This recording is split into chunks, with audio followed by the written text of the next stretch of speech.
皆さんこんにちは。こちらは先日の動画で作った僕の新しいメイン PC で、構成はこのようになっています。おかげさまで動画の編集能力も以前のマシンと比べて大幅に向上しましたが、実際に起動させてみて初めて気がついたこのマシンの大きな欠点、それがこのアイドリング時のファンの音です。これがうるさいと感じるかどうかは人によると思いますが、長らく静かな音に慣れていた僕は、この音が少しストレスに感じてしまっていたので、今回はこの問題を解消するために追加の作業を行うことにしました。この PC は PWM 制御により、低負荷時のケースファンの回転数は BIOS で下げてあるのですが、それでもうるさいということは、音の原因は電源ユニットのファン。BIOS で制御できるのはケースファン、CPU ファン、水冷ポンプだけなので、電源ユニットのファンがうるさいと感じた場合は、より静音性に優れたものと交換するしかありません。そこで今回は電源ユニットの交換でアイドリング時の音がどの程度下がるのかを検証してみたいと思いますが、今の季節、PC の組み替え作業で特に気をつけなければいけないのが静電気対策です。あらかじめ体の電気を放電しておくのはもちろんのこと、パソコンも電源をオフにしてコードを抜いた後、電源ボタンを10秒ほど長押しします。これによりマザーボードに残ったわずかな電気がほぼ完全に放電されるので、ここまでしっかりやってから作業に入ります。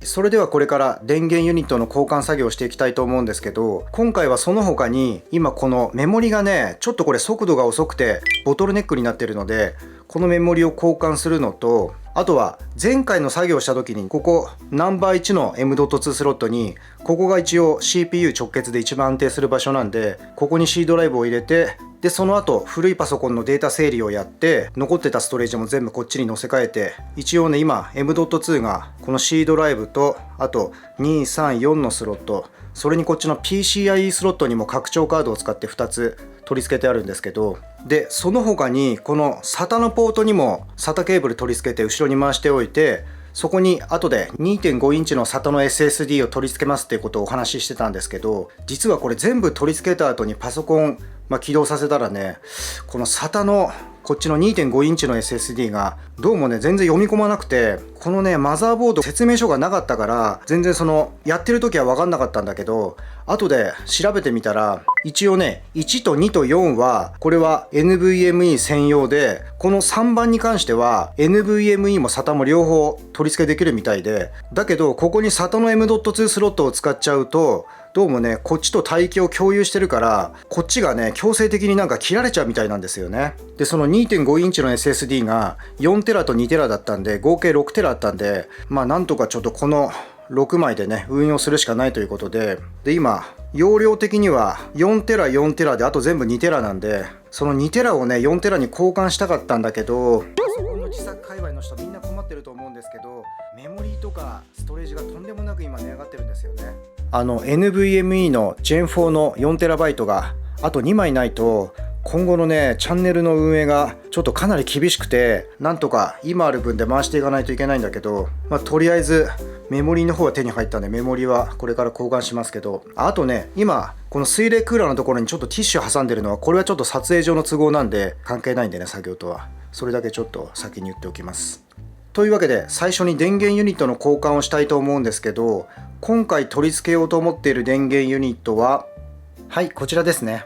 この電源ユニットは PC パーツ界隈ではとても評価の高い静音志向の PC パーツブランド Be Quiet 製で、特に静かさを重視するユーザーには最適なモデルになります。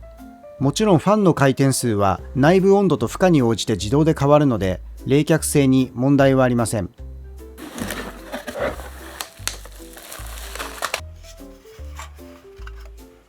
そうしたらここでちょっと一番大事なことをお話ししておくと、この電源ユニットを交換する際は必ずねもうこれケーブルごと全部交換しなきゃダメなんですよ。なんでかっていうと、一応ねマザボ側の差し込み口っていうのは、例えばこの24ピンとかこういうのは規格で決まってるんですけど、中の配線が違うってことは結構普通にあるので、コネクタの形状が一緒だから刺さっちゃうから、外すのめんどくさいしね、前のケーブルそのまま使っちゃおうということで、この古い電源ユニットのこっちだけ外して新しい電源ユニットに挿して電源を入れちゃうと、想定してたのと違う量の電流が流れちゃって、通電した瞬間にね、最悪マザーボードとか GPU とか SSD とかがね、一瞬で即死しちゃうっていうことが、これね、恐ろしいことだけど実際にあるんですよね。もうこの自作界隈ではこのケーブルの流用で中の部品が全損しちゃうってことは本当に多い事故なんで、これだけは本当に気をつけてください。というわけで、まずはこの新しい電源ユニットに新しいケーブルを接続したいと思います。で、この接続方法は前の動画でかなり詳しく時間かけて説明したので、ここ結構ね、初心者の方だと迷うところだと思うんで、興味のある方は前の動画概要欄にリンクを貼っておきますので、是非見ていただけたらと思います。まずはこれが24ピン。ちょっと補足なんですけど、この PCIe のこの差し込み口、これはね、グラボに電源を供給するポートなんですけど、これがちょっとね、ケーブル見たら、この1本は、こっちは1つなんだけど、この6プラス2ピンの先にもう1つ6プラス2ピンがこうやってなってて、で、もう1本が、これ根元からこうやってね、分かれてるんですよ、6プラス2ピンが。ね。で、僕のグラボは RTX の4070スーパーなんですけど、あのグラボはね、6プラス2ピンを2つ差し込むところがあるんですよ。で、これだと1つのコネクタからこうやって2つ出てて、2つついてるから、じゃあこれ1本でいいのかっていうと、それちょっとダメで、一応ね、動くことは動くんですけど、安定しないし寿命が縮む可能性があるんですよ。で、なんでかっていうと、このね、ポートから出る電力がこれ 150W なんですよね、これ1つ。で、僕が使ってるグラボはだいたい220から 250W ぐらい電力が必要なんで、これ1本だとね、足らなくなっちゃうんですよね、要は。電流がこの1本に集中しちゃって結構発熱したりだとか、ちょっと電力が足らなくなっちゃうんで、これはね、もうしょうがない。これしかケーブルないから両方これ挿して、こっちも挿して、でグラボ側にはね、これそれぞれ6プラス2ピンを1つずつ、だから6プラス2ピンが2つ余っちゃうんだけど、しょうがない。この余ったのは束ねといて、よいしょ。で、あくまでも挿すのはこのケーブル1本につき6プラス2ピンが1つで、こっちも片方は使わない。じゃあこれどうして1本のケーブルにつき6プラス2ピンが2つついてるかっていうと、もっとね、ミドルクラスで電力が 150W 以下の GPU だったら、これ1本でこうやってなってた方が取り回しが良かったりするんですよね。だから電源ユニットによってはこういう形状になってたりするんだけど、僕の場合ね、 150W じゃ全然足らないので、これ2本つけて、あくまでも6プラス2ピンはケーブル1本につき1つずつっていう感じですね。そうしたら、あと僕が挿しとけばいいのはこれだけか。これが SATA の電源ケーブルで、もう内部でね 2.5 インチの SSD 多分接続しないとは思うんですけど、でも一応ね、後でもし取り付けるとなったら取り付けづらくなっちゃうんで、今後ね SATA の SSD を使いたい時は外付けで接続できるんで、もう中では接続しないと思うんだけど、一応ねつけておきました。というわけで、これで接続は OK なんで、次は古い電源ユニットを外したいと思います。そうしたら、まずはこちらが今お話しした GPU の6プラス2ピンですね。で、ちなみにパソコンパーツもね、ほんと高くて、この GPU、これがね、10万円するんですけど、で、それでね、パソコンだけじゃなくて、今度カメラも買わないといけないんですけど、試算出したらね、60万ぐらいかかるんですよね。だからこれと合わせるともう100万円それだけで超えちゃうの。チャンネルの上は本当に大変なんですよ。よし、1本だけだ。よし、抜けた。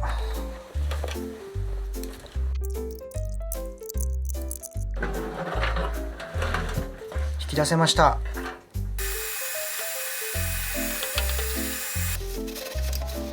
よし、OK。そしたら新しい電源ユニットをセットします。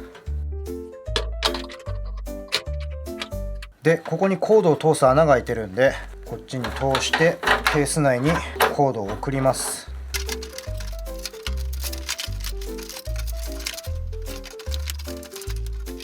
で、この SATA ケーブルだけは直接こっちでいいや。どうせつなぐとしたらこっちの面なんで。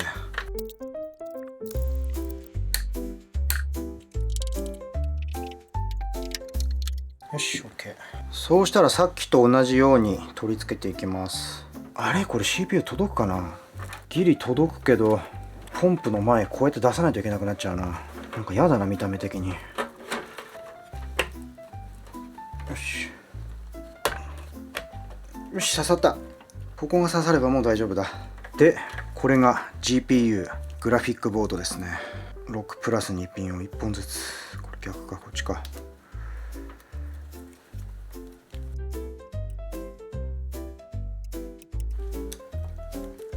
よし入った。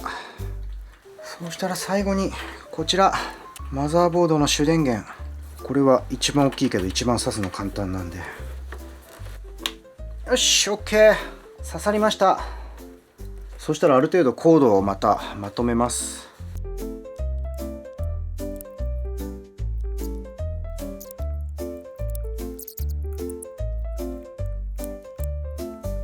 よし OK かな。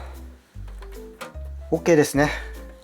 はい、これで電源ユニットの交換作業は完了です。そうしたら次はメモリ。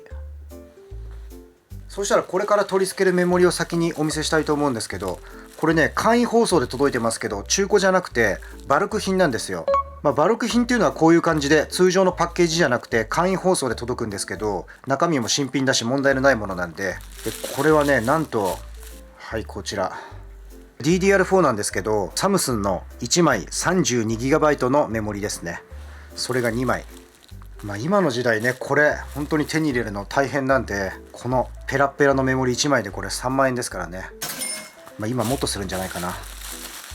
とりあえずメモリは手に入ったんで今からこちらを取り付けたいと思います。で新しいメモリを挿す位置なんですけど、このマザーボードはデュアルチャンネル構成の推奨スロットが一応こことここなんですよね。CPU 側から数えて2枚目と4枚目なんですけど、ここに挿すことによって最も安定性が高くなるんで、この古いメモリは1枚が 16GB なんで、これ4枚で 64GB で、さっきのサムスンとね合計の容量は同じなんですけど、結局ね合計の容量が同じでも多くの場合は4枚差しよりもね2枚差しの方が安定しますし、 XMP の成功率が高くなるんですよね。でスロットが2つ余るんで、後でもし拡張したいなと思ったらさらに挿すこともできますしね。そうしたら古いメモリを外したいと思うんですけど、これはここにロックがあるんでロックを解除して、よ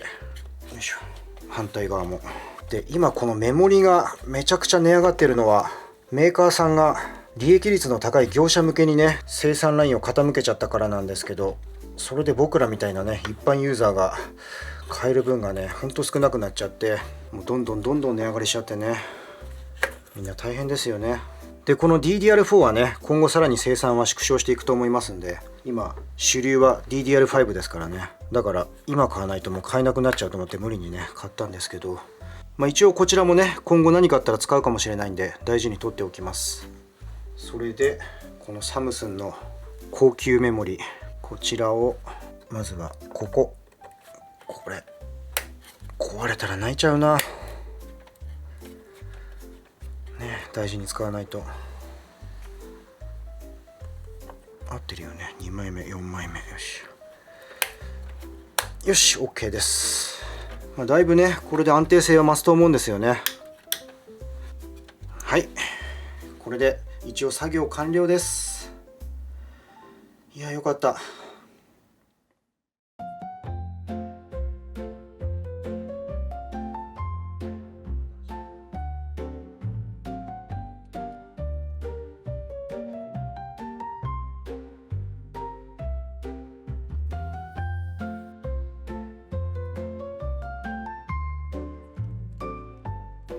それではスイッチを入れてみたいと思います。猫吉も見に来た。今日猫吉ずっと寝てたね、上でね。それではスイッチオン。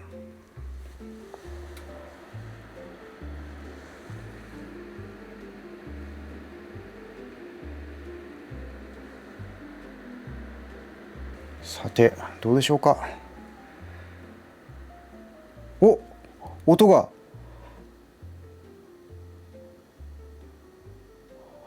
音がめっちゃ静かになった。でパソコンは問題なく立ち上がるでしょうか。とりあえずまずは BIOS は立ち上げないで普通に Windows を立ち上げます。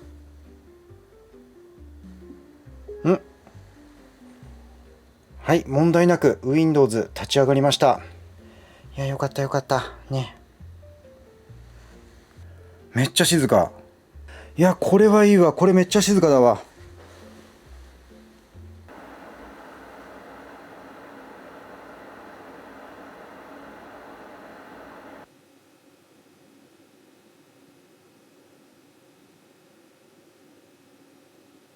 いや、すごいすごい。めっちゃ静か。いや、せっかく買った騒音計で数字で見せられないのがすごい残念ですけど、さすがビークワイエットの電源ユニットですね。そうしたら一回シャットダウンして、今度は BIOS を立ち上げます。してた。で、今これ BIOS を立ち上げて、このメモリーのところでちゃんとね、サムスンの 32MB 読み込んでるんですけど、XMP がねグレー表示しててちょっと押せない状態になってて、あれと思ったんだけど DDR スピードちゃんと 3200MHz 出てるんで、まあ問題ないですね。問題なく速度出てるんで、これで OK ですね。接続は問題ないみたいですね。それで音の方はもう本当にめっちゃ静かになりました。いや、これは作業のストレスがだいぶ激減しそうですね。まあ、もちろんね、高負荷時はしっかりファンは回ってくれた方がいいんですけど、このケースはね、冷却性に優れた本当熱がこもらないケースなんで、アイドリング時なんかはやっぱりこれぐらい静かでも全然ね問題ないので、いやよかった。これで音のうるさい問題も解決して、メモリーも速くなって、あとはまあね M.2 が本当は欲しいところなんだけど、まあしょうがないですね。で、猫吉は何をやってるんだい？猫吉、猫吉、猫吉あ、本当に言っちゃった。あらららら、猫口ダメだよ。まあとりあえず今回の作業はここまでです。まあそんな感じで、電源ユニットのファンの音がうるさくて困ってる方はこういう風にね、静音性の高い電源ユニットに変えれば、もうかなりアイドリング時は静かになりますので、ぜひ今回の動画参考にしていただけたらなと思います。それでは本日も最後までご視聴いただきありがとうございました。